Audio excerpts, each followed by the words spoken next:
पैसा सिर्फ नंबर्स का खेल नहीं है, ये इमोशंस, बिहेवियर्स और ह्यूमन साइकोलॉजी का कॉम्प्लेक्स मिक्सचर है। मॉर्गन हाउसल की masterpiece the psychology of money हमें यही सिखाती है कि फाइनेंशियल सक्सेस केवल इंटेलिजेंस या एडुकेशन पर डिपेंड नहीं करती, बल्कि ये इस बात पर डिपेंड करती है कि हम पैसे के साथ कैसे बिहेव करते हैं। आज हम इस रेवोल्यूशनरी बुक के सभी की कॉन्सेप्ट्स को डिटेल में समझेंगे। ये जर्नी आपकी मनी माइंडसेट को कंप्लीटली ट्रांसफॉर्म कर देगी।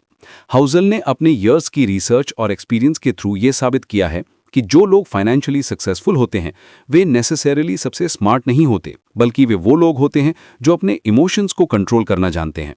सबसे पहले बात करते हैं कि क्यों स्मार्ट लोग भी फाइनेंशियल मिस्टेक्स करते हैं। हाउसल एक्सप्लेन करते हैं कि फाइनेंस में सबसे इंपॉर्टेंट फैक्टर टेक्निकल नॉलेज नहीं है, बल्कि बिहेवियर है। आप चाहे जितने भी फॉर्मूलाज जानते हो, अगर आपका बिहेवियर गलत है तो आप फेल हो जाएंगे। हिस्ट्री में कई एग्जाम्पल्स हैं जहां हाईली एजुकेटेड लोगों ने टेरेबल फाइनेंशियल डिसीजंस लिए हैं। इन्वेस्टमेंट बैंकर्स जो कॉम्प्लेक्स डेरिवेटिव्स को समझते हैं, वे भी अपने पर्सनल फाइनेंसेस में गलतियां करते हैं। डॉक्टर्स और इंजीनियर्स जो अपने फील्ड में जीनियस हैं, वे भी स्टॉक मार्केट में पैसे कमाते हैं। इसकी वजह यह है कि हमारे फाइनेंशियल डिसीजंस मोस्टली इमोशन से ड्राइव होते हैं, लॉजिक से नहीं। फियर, ग्रीड, ओवर कॉन्फिडेंस, ये सब फैक्टर्स हमारे मनी डिसीजंस को इन्फ्लुएंस करते हैं। यहाँ एक फैसिनेटिंग एग्जाम्पल है। 2008 के फाइनेंशियल क्राइसिस के दौरान कई पीएचडी इकोनॉमिस्ट्स ने अपने रिटायरमेंट फंड्स को मार्केट के बॉटम पर सेल कर दिया था। वे थ्योरेटिकली जानते थे कि मार्केट रिकवर होगी, लेकिन इमोशनली वो पैनिक हो गए थे। ये शोज करता है कि नॉलेज और बिहेवियर में बहुत फर्क होता है। ऑथर बताते हैं कि हर पर्सन का मनी के साथ रिलेशनशिप अलग होता है। जो पर्सन ग्रेट डिप्रेशन में पैदा हुआ है, उसका मनी के प्रति एटीट्यूड बिल्कुल अलग होगा उस पर्सन से जो बुल मार्केट में ग्रो अप हुआ है। ये पर्सनल एक्सपीरियंसेस हमारे फाइनेंशियल बिहेवियर को शेप करती हैं। National bureau of economic research का एक इंटरेस्टिंग स्टडी है। उन्होंने पाया कि जो लोग यंग एडल्टहुड में हाई इन्फ्लेशन एक्सपीरियंस करते हैं, वे लाइफ भर बॉन्ड्स में ज़्यादा इन्वेस्ट करते हैं। कॉन्वर्सली, जो लोग यंग एज में स्टॉक मार्केट बूम देखते हैं, वे स्टॉक्स में ज़्यादा कंफर्टेबल फील करते हैं।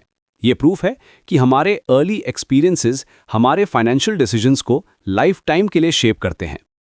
अब बात करते हैं लक और रिस्क के रोल की। हाउसल एम्फोसाइज करते हैं कि सक्सेस में लक का बहुत बड़ा रोल होता है, जिसे हम ऑफन इग्नोर कर देते हैं। बिल गेट्स का एग्जाम्पल देते हुए वे बताते हैं कि गेट्स के स्कूल में कंप्यूटर था जो उस टाइम बहुत रेयर था।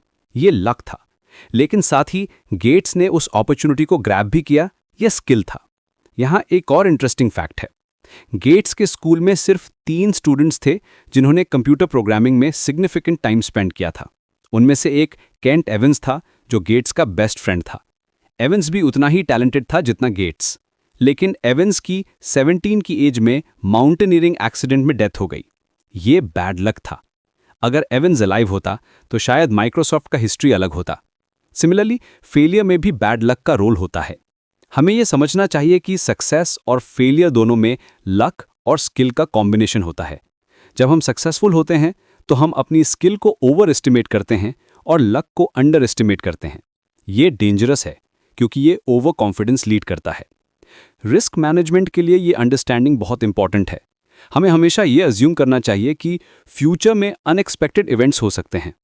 हिस्ट्री में कई ब्लैक स्वॉन इवेंट्स हुए हैं जिन्होंने मार्केट्स को कंप्लीटली क्रैश कर दिया है। 9/11 अटैक्स, 2008 फाइनेंशियल क्राइसिस, कोविड-19 पैंडेमिक, ये सब अनएक्सपेक्टेड थे, लेकिन इनका मैसिव इम्पैक्ट था। नेवर इनफ का कॉन्सेप्ट भी बहुत इंटरेस्टिंग है। हाउसल एक्सप्लेन करते हैं कि कई वेल्दी लोग भी सैटिस्फाइड नहीं होते क्योंकि उनका गोल पोस्ट हमेशा मूव करता रहता है। जब आपकी इनकम बढ़ती है तो आपकी एक्सपेक्टेशंस भी बढ़ जाती हैं।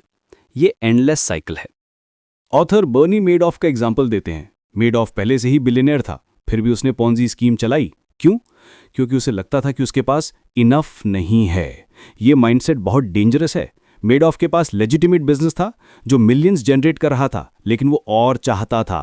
रिजल्ट में उसने अपनी रेप्यूटेशन, फैमिली और फ्रीडम सब कुछ गंवा दिया। एक और एग्जाम्पल है रजत गुप्ता का। वो मैकेंजी के सीईओ थे, गोल्डमैन सैक्स के बोर्ड मेंबर थे। उनकी नेटवर्थ मिलियंस में थी, फिर भी उन्होंने इनसाइडर ट्रेडिंग की। क्यों? क्योंकि वो अपने बिलियनर फ्रेंड्स के साथ कंपीट करना चाहते थे। रिजल्ट में जेल गए और सब कुछ गंवा दिया। इनफ का कॉन्सेप्ट समझना फाइनेंशियल पीस के लिए बहुत इंपॉर्टेंट है। आपको डिफाइन करना होगा कि आपके लिए इनफ क्या है। विदाउट दिस डेफिनेशन आप हमेशा रैट रेस में फंसे रहेंगे। सोशल कंपैरिजन यहां बिगेस्ट एनिमी है। आप हमेशा किसी ना किसी को देखकर फील करेंगे कि आपके पास कम है। कॉन्फाउंडिंग का कॉन्सेप्ट भी फैसिनेटिंग है। ये बताता है कि कैसे मल्टीपल फैक्टर्स एक साथ वर्क करते हैं। वॉरेन बफेट की सक्सेस को लोग अक्सर उनकी स्टॉक पिकिंग स्किल से एट्रीब्यूट करते हैं, लेकिन रियलिटी ये है कि बफेट की सबसे बड़ी स्किल कॉम्पाउंडिंग है। वे 70+ ईयर से इन्वेस्ट कर रहे हैं। यहाँ एक माइंड ब्लोइंग स्टेटिस्टिक है। बफेट का नेटवर्थ का 99% उन्होंने 65 की एज के बाद बनाया है। ये है कॉम्पाउंडिंग की पावर। अगर बफेट ने 60 की एज में इन्वेस्टिंग स्टॉप कर दी होती तो वे हार्डली कोई फेमस नहीं होते। टाइम सबसे पावरफुल फैक्टर है वेल्थ बिल्डिंग में, लेकिन हम इसे ऑफन इग्नोर करते हैं क्योंकि ये बोरिंग लगता है। बफेट का एनुअल रिटर्न अप्रॉक्सीमेटली 20% है, जो इंप्रेसिव है लेकिन रिकॉर्ड ब्रेकिंग नहीं। लेकिन उन्होंने ये कंसिस्टेंटली 70 ईयर्स तक मेंटेन किया है। यही उनकी रियल जीनियस है। कंसिस्टेंसी बीट्स इंटेंसिटी जब बात कॉम्पाउंडिंग की आती है। Getting wealthy versus staying wealthy, ये दो बिल्कुल अलग स्किल्स हैं। गेटिंग वेल्दी के लिए आपको रिस्क लेना पड़ता है, ऑप्टिमिस्टिक होना पड़ता है, आपको अग्रेसिव स्ट्रैटेजीज अपनानी पड़ती हैं। लेकिन स्टेइंग वेल्दी के लिए आपको पैरानॉइड होना पड़ता है, कंजर्वेटिव अप्रोच अपनाना पड़ता है। ये पैराडॉक्स है। जो माइंडसेट आपको वेल्दी बनाता है वही माइंडसेट आपको वेल्दी रहने से रोक सकता है। मेनी एंटरप्रेन्योर्स जो वेल्थ क्रिएट करते हैं वे सेम वेल्थ को प्रिजर्व नहीं कर पाते, क्योंकि वेल्थ क्रिएशन और वेल्थ प्रिजर्वेशन के लिए ऑपोजिट माइंडसेट्स चाहिए होते हैं। वेल्थ क्रिएशन में आप एग्रेसिव होते हैं, वेल्थ प्रिजर्वेशन में डिफेंसिव। जैसी लिवरमोर का एग्जांपल है। वो अर्ली 1900s में फेमस ट्रेडर था। उसने कई बार मिलियंस बनाए और गवाए। वो गेटिंग वेल्दी में एक्सपर्ट था, लेकिन स्टेइंग वेल्दी में फेल हो गया। इवेंचुअली उसने सुसाइड कर ली क्योंकि वो फाइनेंशियली रूइंड हो गया था। सर्वाइवल मेंटालिटी बहुत इंपॉर्टेंट है। मार्केट्स में सर्वाइव करना ही सबसे बड़ी स्किल है। अगर आप मार्केट क्रैशेस में सर्वाइव कर गए तो आप इवेंचुअली सक्सेसफुल हो जाएंगे, लेकिन अगर आप एक बड़े लॉस में वाइप आउट हो गए तो गेम ओवर। यहां एक इंटरेस्टिंग एनालॉजी है। रशियन रूलेट में आपके पास पैसे जीतने का अच्छा चांस है, लेकिन अगर आप हार गए तो कॉन्सिक्वेंसेस फेटल हैं। सिमिलरली फाइनेंशियल मार्केट्स में भी कुछ स्ट्रैटेजीज हैं जो शॉर्ट टर्म में प्रॉफिटेबल लग सकती हैं, लेकिन लॉन्ग टर्म में कैटास्ट्रॉफिक हो सकती हैं। नसीम तालेब इसे picking up pennies in front of a steam roller कहते हैं। आप रेगुलरली स्मॉल प्रॉफिट्स बनाते रहते हैं, लेकिन एक दिन मैसिव लॉस हो जाता है जो सब कुछ वाइप आउट कर देता है। Long term capital management fund का यही हाल हुआ था। टेल्स का कॉन्सेप्ट भी माइंड ब्लोइंग है। एक्सट्रीम इवेंट्स जो रेयरली होते हैं वही सबसे ज्यादा इंपैक्ट क्रिएट करते हैं। स्टॉक मार्केट में कुछ ही कंपनीज पूरे मार्केट के रिटर्न्स को ड्राइव करती हैं। Amazon, एप्पल, गूगल जैसी कंपनीज ने एक्स्ट्राऑर्डिनरी रिटर्न्स दिए हैं। यहां एक शॉकिंग स्टेटिस्टिक है। रसल 3000 इंडेक्स में अप्रॉक्सीमेटली 3000 कंपनीज हैं, लेकिन सिर्फ 7% कंपनीज ने मार्केट को आउट परफॉर्म किया है। Majority companies actually under perform करती हैं। ये नॉर्मल डिस्ट्रीब्यूशन नहीं है, ये पावर लॉ डिस्ट्रीब्यूशन है। सिमिलरली आपके पोर्टफोलियो में भी कुछ ही इन्वेस्टमेंट्स आपके टोटल रिटर्न्स को ड्राइव करेंगी। मेजॉरिटी इन्वेस्टमेंट्स एवरेज या बिलो एवरेज परफॉर्म करेंगी। ये नॉर्मल है, आपको इसके लिए प्रिपेयर्ड रहना चाहिए।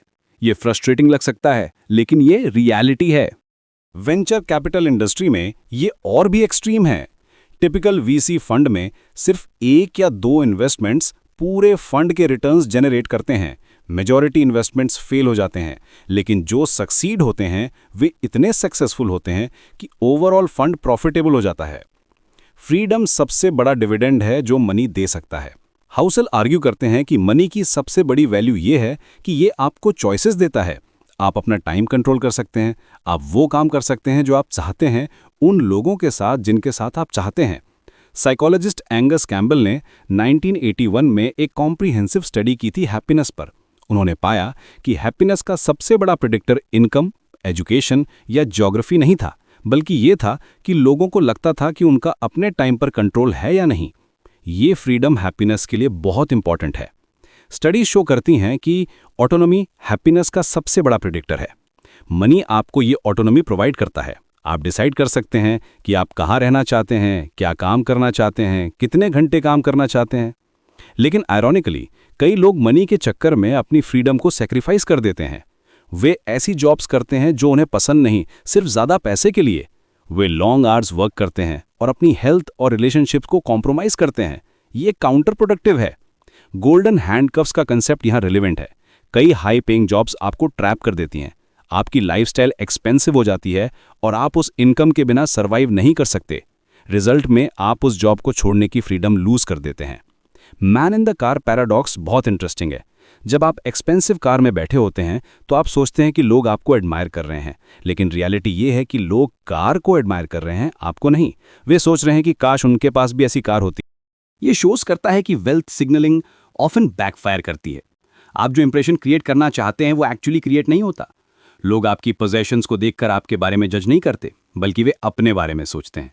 वे इमेजिन करते हैं कि अगर उनके पास वो चीज़ होती तो वे कैसा फील करते।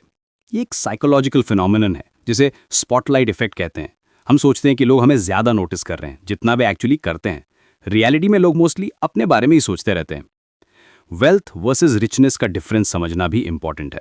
रिच होना मीन्स आपकी करंट इनकम हाई है। वेल्दी होना मीन्स आपके पास एसेट्स हैं जो फ्यूचर इनकम जनरेट कर सकते हैं। आप रिच दिख सकते हैं लेकिन वेल्दी नहीं हो सकते। कई high income earners actually wealthy नहीं होते क्योंकि वे अपनी सारी इनकम स्पेंड कर देते हैं। वे एक्सपेंसिव लाइफस्टाइल मेंटेन करते हैं लेकिन सेविंग्स नहीं करते। ये डेंजरस है क्योंकि अगर उनकी इनकम स्टॉप हो जाए तो वे फाइनेंशियल ट्रबल में पड़ जाएंगे। प्रोफेशनल एथलीट्स का एग्जाम्पल परफेक्ट है। कई एथलीट्स मिलियंस अर्न करते हैं लेकिन करियर एंड होने के बाद वे ब्रोक हो जाते हैं क्योंकि वे रिच थे लेकिन वेल्दी नहीं थे। उन्होंने इनकम को एसेट्स में कन्वर्ट नहीं किया था। वेल्थ बिल्डिंग का सबसे सिंपल फॉर्मूला है earn more than you spend और डिफरेंस को इन्वेस्ट करो। ये सिंपल लगता है लेकिन एग्जीक्यूट करना डिफिकल्ट है क्योंकि रिक्वायर्स डिसिप्लिन और delayed gratification. Human psychology naturally instant gratification को प्रेफर करती है। सेविंग्स रेट सबसे इंपॉर्टेंट मेट्रिक है वेल्थ बिल्डिंग के लिए।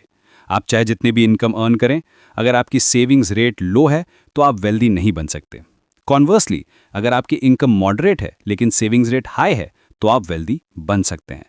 यहाँ एक पावरफुल एग्जाम्पल है। अज्यूम करते हैं कि दो लोग हैं। पर्सन ए मंथली 50,000 अर्न करता है और 10,000 सेव करता है। लॉन्ग टर्म में पर्सन ए ज़्यादा वेल्दी बनेगा क्योंकि उसकी सेविंग्स रेट 20% है, जबकि पर्सन बी की सिर्फ 5%। रीजनेबल वर्सेस रैशनल का डिफरेंस भी फैसिनेटिंग है। रैशनल डिसीजन वो होता है जो मैथमेटिकली ऑप्टिमल होता है। रीजनेबल डिसीजन वो होता है जो आपकी साइकोलॉजी के साथ अलाइन होता है। एग्जाम्पल के लिए, मैथमेटिकली ये रैशनल है कि आप अपना सारा इमरजेंसी फंड स्टॉक मार्केट में इन्वेस्ट करें क्योंकि लॉन्ग टर्म में स्टॉक्स बेटर रिटर्न्स देते हैं। लेकिन ये रीजनेबल नहीं है क्योंकि इमरजेंसी फंड का पर्पस पीस ऑफ माइंड देना है, रिटर्न्स मैक्सिमाइज करना नहीं। अगर आपका इमरजेंसी फंड स्टॉक्स में है और मार्केट क्रैश हो जाए तो आप डबल ट्रबल में पड़ जाएंगे। ना सिर्फ आपकी जॉब जा सकती है बल्कि आपका इमरजेंसी फंड भी रिड्यूस हो जाएगा।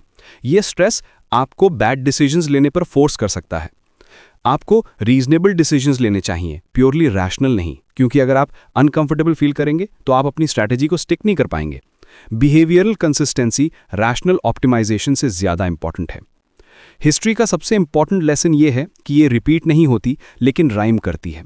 पास्ट इवेंट से हम पैटर्न सीख सकते हैं लेकिन एग्जैक्ट प्रेडिक्शंस नहीं कर सकते। मार्केट्स का बिहेवियर ह्यूमन नेचर से ड्रिवन होता है और ह्यूमन नेचर कंसिस्टेंट रहती है। ग्रीड, फियर, ऑप्टिमिज्म, पेसिमिज्म, ये इमोशंस हमेशा मार्केट्स को ड्राइव करते रहेंगे। बबल्स बनेंगे और बर्स्ट होंगे, क्रैशेस होंगे और रिकवरीज भी होंगी। ये साइकिल चलता रहेगा लेकिन हर बार कॉन्टेक्स्ट अलग होगा, टाइमिंग अलग होगी। Tulip mania, south sea bubble, .com bubble, housing bubble, ये सब डिफरेंट एसेट्स में हुए लेकिन अंडरलाइंग साइकोलॉजी सेम थी। लोगों ने ग्रीड में रैशनल थिंकिंग को अबैंडन कर दिया था। रूम फॉर एरर रखना बहुत इंपॉर्टेंट है। आपकी फाइनेंशियल प्लानिंग में हमेशा बफर रखना चाहिए। अज्यूम करना चाहिए कि थिंग्स प्लान्ड के अकॉर्डिंग नहीं होंगे। मर्फीज लॉ के अकॉर्डिंग जो गलत हो सकता है वो गलत होगा। ये पेसिमिस्टिक लग सकता है लेकिन एक्चुअली ये प्रैक्टिकल है। अगर आपने वर्स्ट केस सिनेरियोज के लिए प्लान किया है तो आप एनी सिचुएशन को हैंडल कर सकेंगे। ये कॉन्फिडेंस देता है और स्ट्रेस रिड्यूस करता है। आप पीसफुली स्लीप कर सकते हैं क्योंकि आप जानते हैं कि आप प्रिपेयर्ड हैं। Margin of safety concept investing से आती है लेकिन ये लाइफ के हर एरिया में एप्लीकेबल है। अगर आपको लगता है कि आपको रिटायरमेंट के लिए 10 लाख रुपीस चाहिए तो 15 लाख रुपीस का टारगेट रखें। ये बफर आपको अनएक्सपेक्टेड एक्सपेंसेस या मार्केट डाउनटर्न से प्रोटेक्ट करेगा। इंजीनियरिंग में भी मार्जिन ऑफ सेफ्टी यूज करते हैं। अगर ब्रिज को 1000 टन्स का लोड हैंडल करना है तो वे उसे 2000 टन्स के लिए डिजाइन करते हैं। ये सेफ्टी बफर है। सिमिलरली फाइनेंशियल प्लानिंग में भी सेफ्टी बफर रखना चाहिए। यूल चेंज का कॉन्सेप्ट भी इंपॉर्टेंट है। आप फ्यूचर में अलग पर्सन होंगे, आपकी प्रायोरिटीज चेंज होंगी, सर्कमस्टेंसेस चेंज होंगे, इसलिए आपकी फाइनेंशियल प्लानिंग भी फ्लेक्सिबल होनी चाहिए। साइकोलॉजिस्ट्स इसे एंड ऑफ हिस्ट्री इल्यूजन कहते हैं। हम क्लियरली रिमेंबर करते हैं कि हम पास्ट में कितना चेंज हुए हैं, लेकिन हम अंडर एस्टिमेट करते हैं कि हम फ्यूचर में कितना चेंज होंगे। ये कॉग्निटिव बायस है। कई लोग अपने 20s की एज में ऐसे डिसीजंस लेते हैं जो उनके 40s की एज में रेलेवेंट नहीं रहते। इसलिए एक्सट्रीम पोजीशंस अवॉइड करने चाहिए। मॉडरेट अप्रोच अपनाना चाहिए जो डिफरेंट लाइफ स्टेजेस में वर्क करे। एग्जाम्पल के लिए, अगर आप यंग हैं तो आप सोच सकते हैं कि आप हमेशा अग्रेसिव इन्वेस्टिंग करेंगे, लेकिन जब आपकी फैमिली होगी, रिस्पॉन्सिबिलिटीज बढ़ेंगी, तो आपका रिस्क टॉलरेंस चेंज हो जाएगा। इसलिए फ्लेक्सिबिलिटी रखनी चाहिए। नथिंग्स फ्री का प्रिंसिपल भी फंडामेंटल है। हर इन्वेस्टमेंट में कोई ना कोई कॉस्ट होती है। स्टॉक मार्केट में वॉलेटिलिटी कॉस्ट है, रियल एस्टेट में लिक्विडिटी कॉस्ट है, फिक्स डिपॉजिट्स में इन्फ्लेशन कॉस्ट है, गोल्ड में स्टोरेज और इंश्योरेंस कॉस्ट है। प्रॉब्लम यह है कि ये कॉस्ट्स ऑफन हिडन होती हैं या डिलेड होती हैं। लोग सिर्फ अपसाइड देखते हैं, डाउनसाइड इग्नोर करते हैं।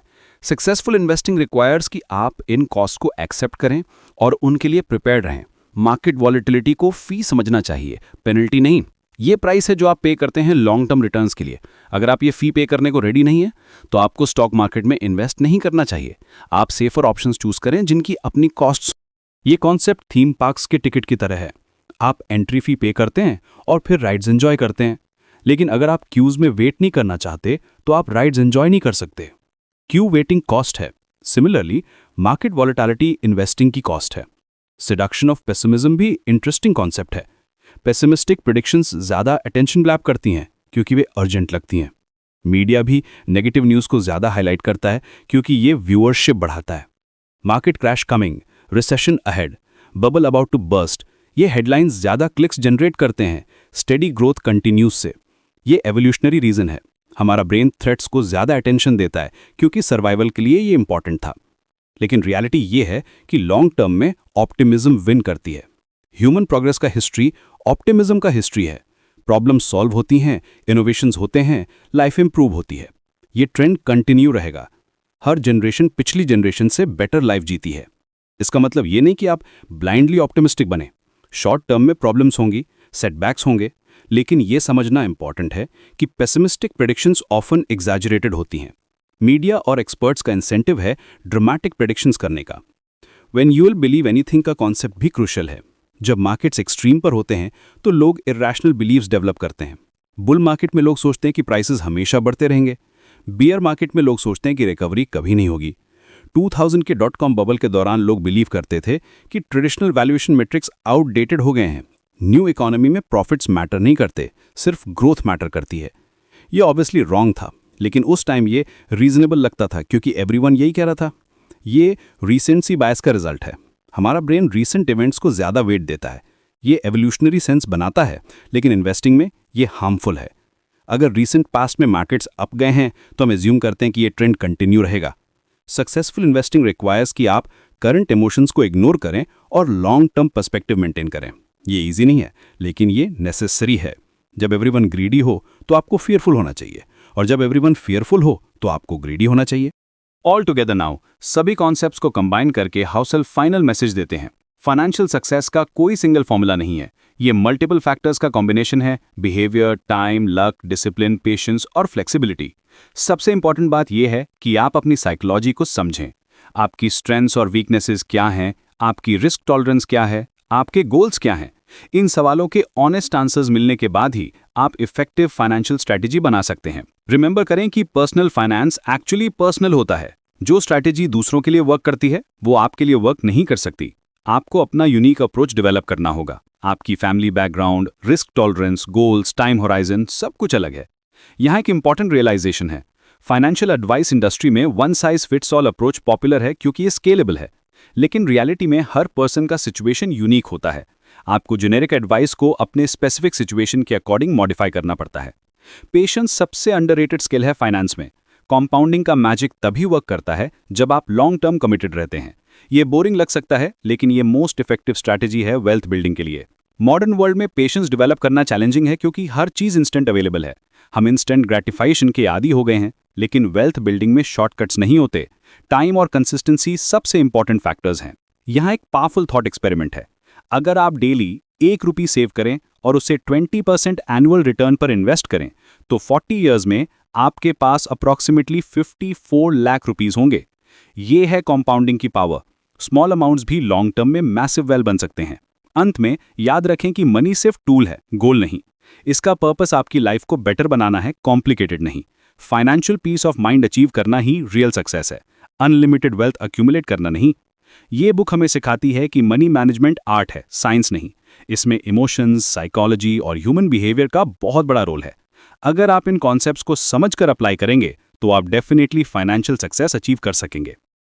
सबसे इंपॉर्टेंट लेसन ये है कि फाइनेंशियल सक्सेस के लिए आपको जीनियस होने की जरूरत नहीं है। आपको सिर्फ रीजनेबल डिसीजंस लेने हैं और उन पर कंसिस्टेंटली एक्ट करना है। बिहेवियर बीट्स इंटेलिजेंस जब बात मनी की आती है।